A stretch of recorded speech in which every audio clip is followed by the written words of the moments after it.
ओम शांति।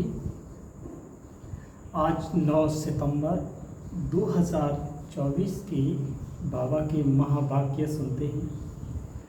आज बाबा क्या बोले, फिर से वही मीठी लाइन में, क्या मीठे बच्चे योग बल से बुरे संस्कारों को परिवर्तन कर स्वयं में अच्छे संस्कार डालो। ज्ञान और पवित्रता के संस्कार अच्छे संस्कार हैं। आज का प्रश्न है, तुम बच्चों का वर्थ राइट कौन सा है? तुम्हें अभी कौन सी फीलिंग आती है? उत्तर देते हैं बाबा कि तुम्हारा वर्थ राइट है मुक्ति और जीवन मुक्ति। अब तुम्हें फीलिंग आती है कि हमें बाप के साथ वापस घर जाना है। तुम जानते हो कि बाप आए हैं भक्ति का फल मुक्ति और जीवन मुक्ति देने। अभी सबको शांति धाम जाना है, सबको अपने घर का दीदार करना है। ओम शांति। मनुष्य बाप को सच्चा पातशाह भी कहते हैं। अंग्रेजी में पातशाह नहीं कहते, उसमें सिर्फ सच्चा फादर कहते हैं। गॉड फादर इज ट्रुथ कहते हैं। भारत में ही कहते हैं सच्चा पातशाह। अब फर्क तो बहुत है, वो सिर्फ सच कहते हैं, सच सिखलाते हैं और सच्चा बनाते हैं। यहाँ कहते हैं सच्चा पातशाह, सच्चा भी बनाते और सचखंड का बादशाह भी बनाते हैं। यह तो बराबर है, मुक्ति भी देते और जीवन मुक्ति भी देते, जिसको भक्ति का फल कहते हैं। लिबरेशन और फ्रीडम, भक्ति का फल देते हैं और लिबरेट करते हैं। बच्चे जानते हैं कि हमको दोनों देते हैं। लिबरेट तो सबको कहते हैं, फल तुमको देते हैं। लिबरेट तो सबको करता है बाबा, लेकिन फल हम बच्चों को देता है। लिबरेशन और फ्रीडम यह भी भाषा बनाई हुई है। भाषाएं तो बहुत है, लेकिन शिव बाबा के नाम बहुत रख देते हैं। कोई को कहो कि उनका नाम शिव बाबा है तो कह देते हैं हम तो उनके मालिक ही कहते हैं। मालिक तो ठीक है, परंतु उसका भी नाम चाहिए ना।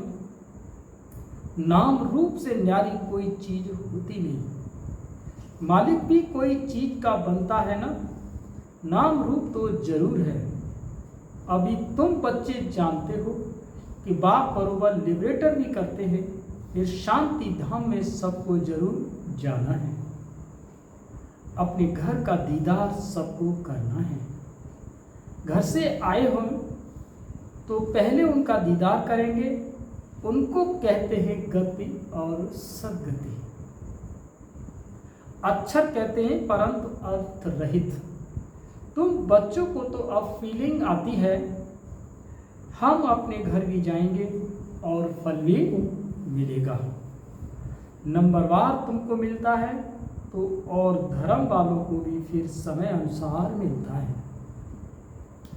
बाप ने समझाया था कि ये पर्चा है बहुत अच्छा, तुम स्वर्गवासी हो या नरकवासी हो, तुम बच्चे ही जानते हो। ये मुक्ति जीवन मुक्ति दोनों का गॉड फादरली बर्थ राइट है। तुम लिख भी सकते हो कि बाप से तुम बच्चों को यह वर्थ राइट मिलता है। बाप का बनने से दोनों चीजें प्राप्त होती हैं। वो है रॉबर्ट का वर्थ राइट और यह है परम पिता परमात्मा का वर्थ राइट। यह है भगवान का वर्थ राइट, वो है शैतान का वर्थ राइट। ऐसे लिखना चाहिए जो कुछ समझ सके। अब तुम बच्चों को हेवन स्थापन करना है कि कितना काम करना है। अभी तो जैसे बेबीज हैं, जैसे मनुष्य कलयुग के लिए कहते हैं अभी बेबी बच्चा है। बाप कहते हैं कि सत्य की स्थापना में देवी हैं, अभी तुम बच्चों को वर्षा मिल रहा है। रावण का कोई वर्षा नहीं कहेंगे, गॉड फादर से तो वर्षा मिलता है, वह कोई फादर थोड़ी ही है। उसको रावण 5 विकारों को शैतान कहा जाता है। शैतान का वर्षा क्या मिलता है? 5 विकार मिलते हैं, सो भी ऐसे करते हैं, तमो प्रधान बन जाते हैं। अब दशहरा कितना मनाते हैं, सेरेमनी मनाते हैं, बहुत खर्चा करते हैं, विलायत से भी निमंत्रण दे बुलाते हैं। सबसे नामी ग्रामी दशहरा मनाते हैं मैसूर का। पैसे वाले भी बहुत हैं और रावण राज्य में पैसा मिलता है तो अक्ल भी चट हो जाता है। बाप डिटेल में समझाते हैं, इनका नाम ही है रावण राज्य। उनको फिर कहा जाता है ईश्वरीय राज्य। राम राज्य कहना भी रंग हो जाता है। गांधी जी राम राज्य चाहते थे।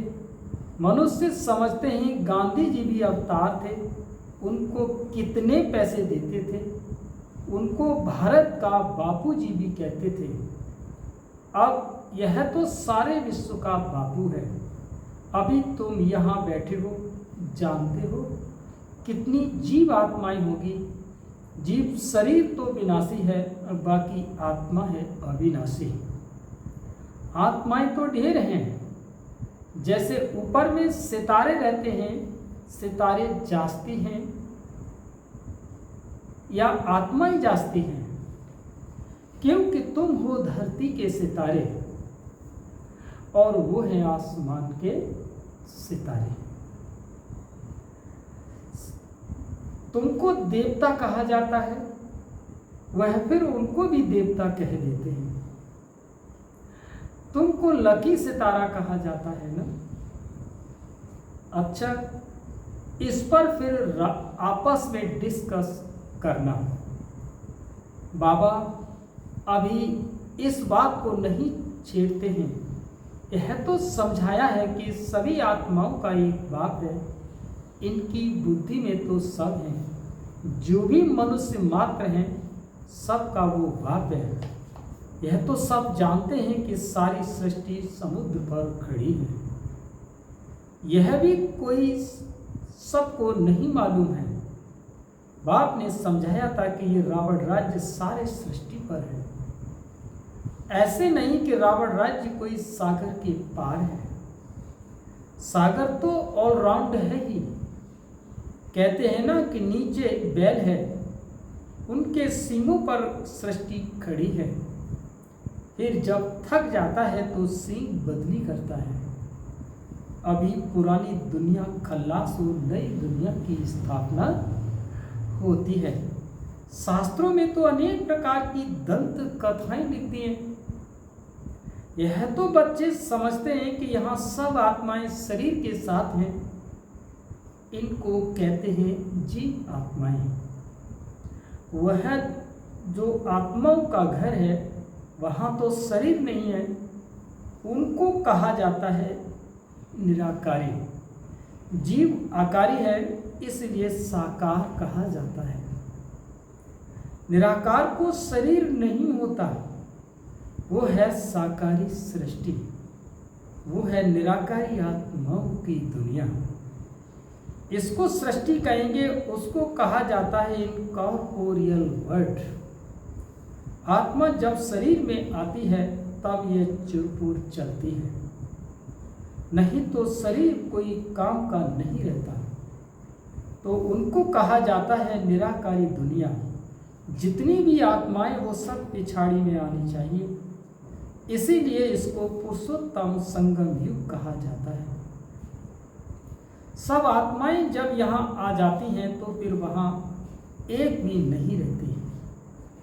वहाँ जब एकदम खाली हो जाता है तब फिर वापस जाते हैं। तुम यह संस्कार ले जाते हो नंबरवार पुरुषार्थ अनुसार। कोई नॉलेज के संस्कार ले जाते हैं, कोई प्योरिटी के संस्कार ले जाते हैं। आना तो फिर भी यहाँ ही है, परंतु पहले तो घर में जाना है। वहाँ हैं अच्छे संस्कार और यहाँ हैं बुरे संस्कार। अच्छे संस्कार बदलकर बुरे संस्कार हो जाते हैं, फिर बुरे संस्कार योग बल से अच्छे होते हैं। अच्छे संस्कार वहाँ ले जाएंगे। बाप में भी पढ़ाने के संस्कार है ना, जो आकर समझाते हैं। रचयिता और रचना के आदि मध्यंत का राज समझाते हैं। बीज की भी समझानी देते हैं, तो सारे झाड़ की भी समझानी देते हैं। बीज की समझानी है ज्ञान और झाड़ की समझानी हो जाती है भक्ति। भक्ति में तो बहुत डिटेल होती है। बाबा कहते हैं भक्ति में तो बहुत डिटेल होती है। बीज को याद करना तो सहज है, वहां ही चले जाते हैं। तमो प्रधान से सतो प्रधान बनने में थोड़ा ही समय लगता है, फिर सतो प्रधान से तमो प्रधान बनने में 5000 वर्ष लगते हैं।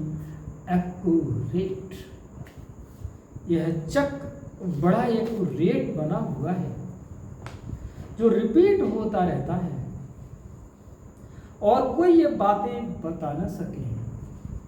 बाबा कहते हैं ये कोई बातें नहीं बता सकते।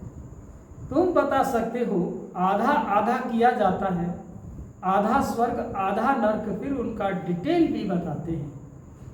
स्वर्ग में जन्म कब आयु बड़ी होती है, नर्क में जन्म जास्ती आयु छोटी होती है।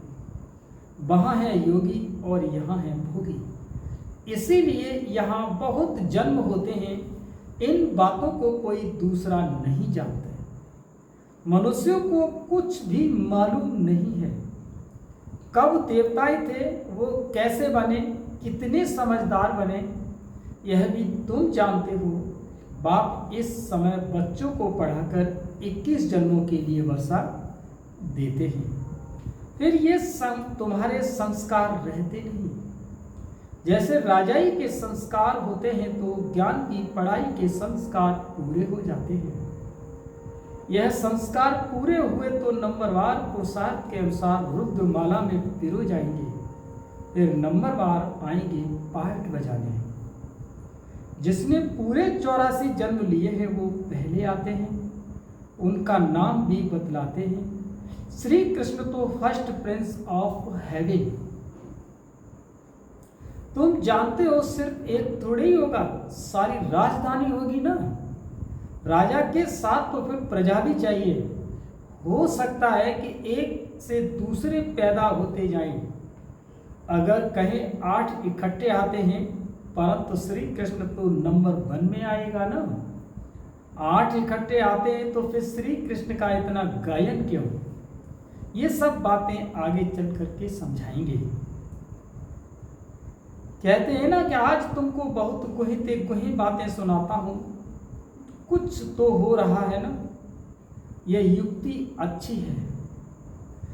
जिस बात में देखो नहीं समझते हैं, बोलो, हमारी बड़ी बहन उत्तर दे सकती है। यह तो कहना चाहिए ना कि अभी बाप ने बताया नहीं, कि दिन प्रतिदिन गुही सुनाते हैं। इस कहने में लज्जा की बात नहीं।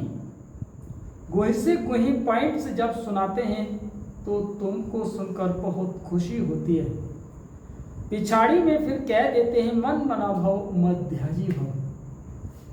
अक्षर भी शास्त्र बनाने वालों ने लिखा है, मूझने की तो जरूरत नहीं है।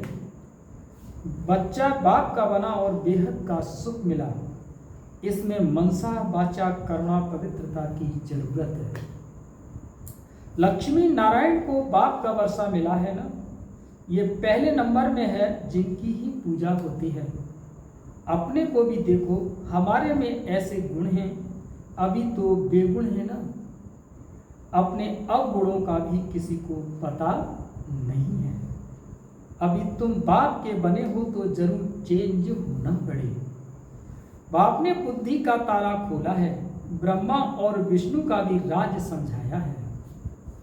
ये है पतित, वो है पावन। एडॉप्शन इस पुरुषोत्तम संगम युग पर होती है।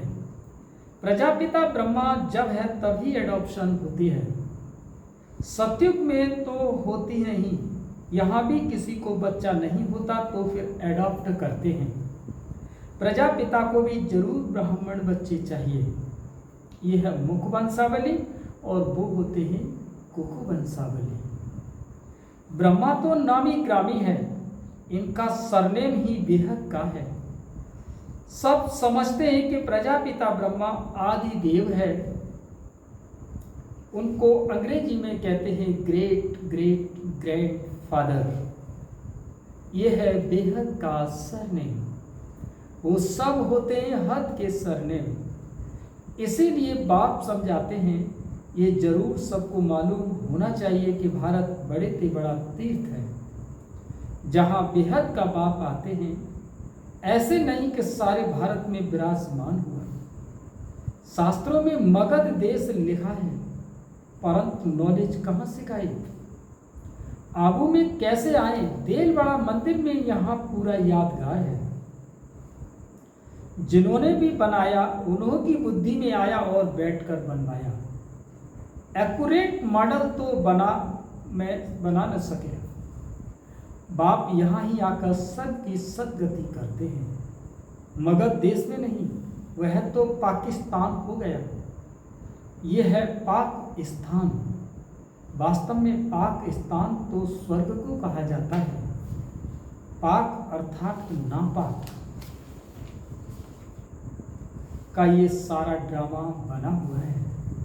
तो मीठे मीठे सिकी लदे बच्चे, तुम ये समझते हो आत्मा ही परमात्मा अलग रहे बहुकाल, कितने काल के बाद मिले हैं, फिर कब मिलेंगे। सुंदर मेला कर दिया जब सतगुरु मिला दलाल के रूप में। गुरु तो बहुत है ना, इसीलिए सतगुरु कहा जाता है। स्त्री को जब हथियारा बांधते हैं तो कहते हैं कि ये पति तुम्हारा गुरु ईश्वर है। पति तो पहले पहले नापाक बनाते हैं। आजकल तो दुनिया में बहुत गंद लगा पड़ा है। अब तुम बच्चों को तो गुलगुल बनना है, तो बच्चों को पक्का पक्का हथियाला बाप बांधते हैं। यूं तो शिव जयंती के साथ ही रक्षाबंधन हो जाता है। गीता जयंती भी होनी चाहिए। श्री कृष्ण की जयंती थोड़ी देर से नई दुनिया में हुई, बाकी त्योहार सब इस समय के हुए। रामनवमी कब हुई यह भी किसी को पता नहीं। तुम कहेंगे नई दुनिया में 1250 वर्ष के बाद रामनवमी होती है। शिव जयंती, कृष्ण जयंती, राम जयंती ये कब हुई यह कोई भी पता नहीं सकते। तुम बच्चे भी अभी बाप के द्वारा जान गए हो, एक्यूरेट बता सकते हो। गोया सारी दुनिया की जीवन कहानी तुम बता सकते हो। लाखों वर्ष की बात थोड़ी बता सकते हो। बाप कितनी अच्छी बेहद की पढ़ाई पढ़ाते हैं। एक ही बार तुमको 21 जन्मों के लिए नंगन होने से बचाते हैं। अभी तुम 5 विकारों रूपी रावण के पराई राज्य में हो और अभी 84.5 चक्र तुम्हारी बुद्धि में आया है। अच्छा, मीठे मीठे सिकी लते बच्चों प्रत माँ पिता बाप दादा का याद प्यार और गुड मॉर्निंग। रूहानी बाप की रूहानी बच्चों को नमस्ते। हम सभी रूहानी बच्चों की रूहानी माँ पिता बाप दादा को याद प्यार गुड मॉर्निंग, नमस्ते नमस्ते नमस्ते। शुक्रिया बाबा, शुक्रिया। अब सुनते हैं धारणा के लिए मुख्य सार। पहला पॉइंट है कि बेहद सुख का वर्षा प्राप्त करने के लिए मनसा वाचा कर्मणा पवित्र जरूर बनना है। अच्छे संस्कार योग बल से धारण करने हैं, अपने को गुणवान बनाना है। दूसरा है सदा खुशी में रहने के लिए बाप जो रोज गुही ते गुही बातें सुनाते हैं उन्हें सुनना और दूसरों को सुनाना है। किसी भी बात में मूझना नहीं है, युक्ति से उत्तर देना है, लज्जा नहीं करनी है। आज का वरदान है, सुख स्वरूप बन, हर आत्मा को सुख देने वाले मास्टर सुखदाता भव। है ना, सुख स्वरूप बन, हर आत्मा को सुख देने वाले मास्टर सुखदाता भव। जो बच्चे सदा यथार्थ कर्म करते हैं उन्हें उस कर्म का प्रत्यक्ष फल खुशी और शक्ति मिलती है। उनका दिल सदा खुश रहता है। उन्हें संकल्प मात्र भी दुख की लहर नहीं आ सकती। संगम युगी ब्राह्मण अर्थात दुख का नाम निशान नहीं, क्योंकि सुखदाता के बच्चे हैं। ऐसे सुखदाता के बच्चे स्वयं भी मास्टर सुखदाता होंगे। वे हर आत्मा को सदा सुख देंगे। वे कभी न दुख देंगे न दुख लेंगे। स्लोगन है, मास्टर दाता बन, स्नेह और सहानुभूति देना, यही रहम दिल आत्मा की निशानी है। फिर से सुने, मास्टर दाता बन, सहयोग, स्नेह और सहानुभूति देना, यही रहम दिल आत्मा की निशानी है। अच्छा, ओ शांति। ये थे बाबा के आज महावाक्य।